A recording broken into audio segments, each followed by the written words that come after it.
बिस्मिल्लाहिर्रहमानिर्रहीम। अस्सलाम वालेकुम, वेलकम टू माय चैनल। अल्लाह ताला सबको अपने हिफ्ज़ मान में रखे, आमीन सुम्मा आमीन। आज मैंने बड़े ही मज़े के चिकन कोफ्ते तैयार किए हैं। देखें कितने अच्छे बने हैं, मेरे तो बहुत ही ज़बरदस्त बने हैं।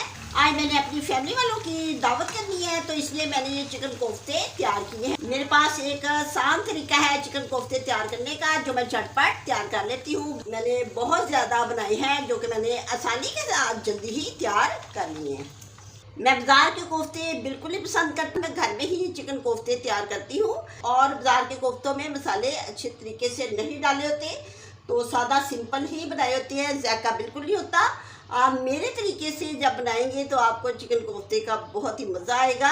आप अपने घर में दावत भी कर सकती हैं, पार्टी कर सकते हैं, और बच्चों की हैप्पी बर्थडे भी बना सकती हैं। और भी बहुत सी छोटी छोटी पार्टीज़ की जाती हैं जो घर में, तब भी आप इसको तैयार कर सकते हैं। अगर आप मेरी रेसिपी को देख के चिकन कोफ्ते तैयार करेंगी तो आपके भी चिकन कोफ्ते बहुत ही अच्छे बनेंगे। आप मेरे चैनल जज़ीरा कुकिंग चैनल पे इसका तरीका देख सकते हैं, और जो कि मैंने बहुत ही आसान तरीके से इसको तैयार किया है। अब मैं इजाज़त चाहती हूँ। अल्लाह हाफिज़।